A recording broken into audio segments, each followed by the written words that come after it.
Ashton Carter, who could be the next Secretary of Defense. President Obama formally nominated him for the job just about an hour ago at the White House. Carter served as Deputy Secretary of Defense under both outgoing Secretary Chuck Hagel and former Secretary Leon Panetta. Carter would be the fourth Secretary of Defense to serve under this president. Chuck Hagel, for his part, however, decided not to attend today's nomination ceremony, but has said he will stay on board until his successor is confirmed. Joining me now is a man whose brain I love to pick, global affairs analyst Bobby Ghosh. I turn to you in times like this, Bobby. No pressure. Yeah. Let's talk about this. Now, if we know if Carter is confirmed by the incoming Republican-controlled Senate, clearly one of the largest issues he's going to be facing is ISIS. Give us some context. Was ISIS sort of the undoing of Chuck Hagel? We know from some accounts it seems as though he was pushed out, given how ISIS is so front of mind for the United States.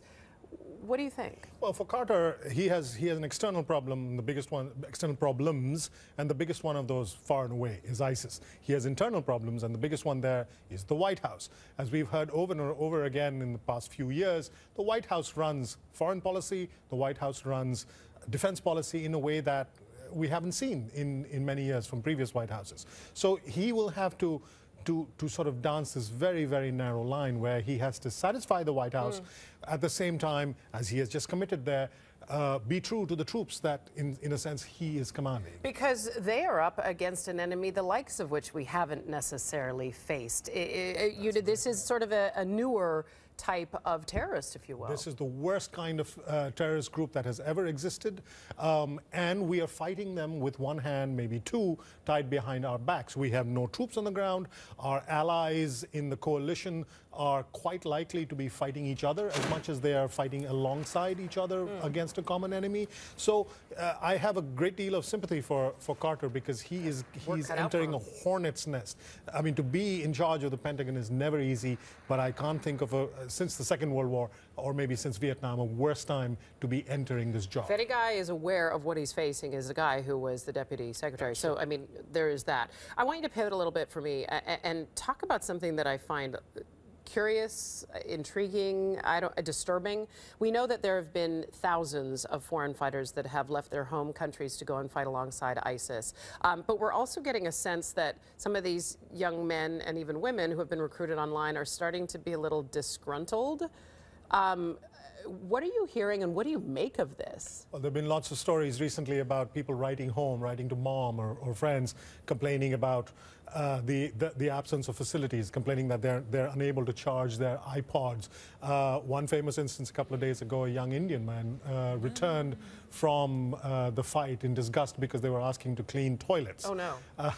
These are young men, mostly young men, who claim that they're willing to... idealism, I suppose. They say they're willing to die for their cause, but not clean toilets. That's a little too far to go. So, but that brings about a practical matter, Bobby, is then how do you deal with those returning fighters? Because there has been great concern here, a lot in Europe and certainly in Britain, about returning quote-unquote jihadists coming back, and there's concern about if there will be plots launched internally inside those countries.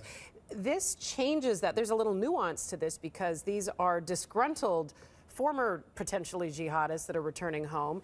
You can't just open the doors and say, welcome back, folks. How do you deal with it? There's a balance here. On the one hand, you do want them back because they are a source of enormous amount of information. Very good point. If you can get your hands on one of these young men coming back home, unhappy with the fight, you can download a lot of information from them, even if they were in the fringes of the jihad, even if they were outliers, sort of troops. You could get a lot of information from them. But then you have to watch them like a hawk. You can't just let them go into the community willy-nilly and then ignore them. You have to watch them very carefully. Do they face prosecution? I mean, do they, in some instances? In some cases, if they have actually participated in kinetic fighting, if they have contributed to the terrorist cause in one way or the other, yes, they've broken the law. Leaving home to go to Syria in itself, in some countries, may not be breaking the law, but if you've actually gone and fought, then yes, you have potentially broken the law, and that needs to be worked on.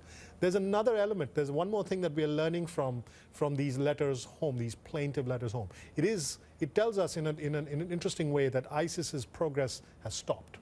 The reason these guys are sitting around complaining They about have their time on their iPods and their hands. toilets is because they have time on their hands. And the reason they have time on their hands is because ISIS is not making any progress anymore. ISIS's growth has stalled. In places in Iraq, they're being pushed back. In Syria, in Kobani, which we've covered for weeks now, they've been unable to make any progress. So they do have a lot of fighters who are standing around twiddling their thumbs. And there is something maybe to be taken from that. Bobby Ghosh, interesting. They do provide a trove of information and potentially intelligence to authorities that are looking into how they can get more access to where this group is moving, what their next plans are. Really a delight to have you here. One-on-one. We got that John Berman out of the way. I'm kidding. I'm kidding. You're always welcome here. Please come and visit again, okay? Anytime.